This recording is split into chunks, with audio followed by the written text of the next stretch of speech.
DNPPO personnel gi drug test. Integridad sa hanay gi paligon.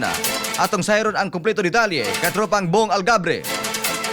XFM Report. Gipailam sa mandatory semestral drug test ang tanang mga personel sa Davao del Norte Police Provincial Office o DNPPO niadtong Hulyo City tuig 2026 isip kabahin sa padayon nga kampanya sa Philippine National Police batok sa illegal nga droga ug pagpaligon sa internal cleansing program. Gipahigayon ang maong kalihukan sa Davao Norte Provincial Forensic Unit aron masiguro nga ang tanang nga kapulisan magpabiling drug free, adunay maayong panglawas ug andam sa mantinud-anong pag-alagad sa katawhan. Sumala ni DNPPO Provincial Director Police Colonel Glenje Cristines, ang mandatory drug test dili lamang pagtuman sa pulisya kundi usa-usab katimaan sa paningkamot sa organisasyon sa pagmintinar sa accountability, professionalismo ug transparency. Matod pa niya, ang mga kapulisan kinahanglan mahimong ehemplo sa pakigbatok sa illegal nga droga ug magpabiling disiplinado, matinud-anon ug walay kalambigitan sa ginadili nga mga substansya. Kabahin usab kini sa 5 focus agenda sa Chief PNP, ilabi na sa integrity monitoring nga nagtumong sa pagpaligon sa disiplina sulod sa organisasyon ug pagsiguro sa pagsalig sa pagsuporta sa publiko ngadto sa kapulisan. Padayon ang PNP sa pagpatuman sa mga lakang aron mapreserbar ang integridad, profesionalismo ug kalidad sa serbisyo sa tanang mga pulis personnel. Katropa, siguruha nga baskog kanunay nga atong lawas, pagtumar og santon vitamin C para immune system lig-on permi. Alang sa Negosyo Pilipino para sa Pilipinas, katropa ang Bong Omaki Algabre, XFM News.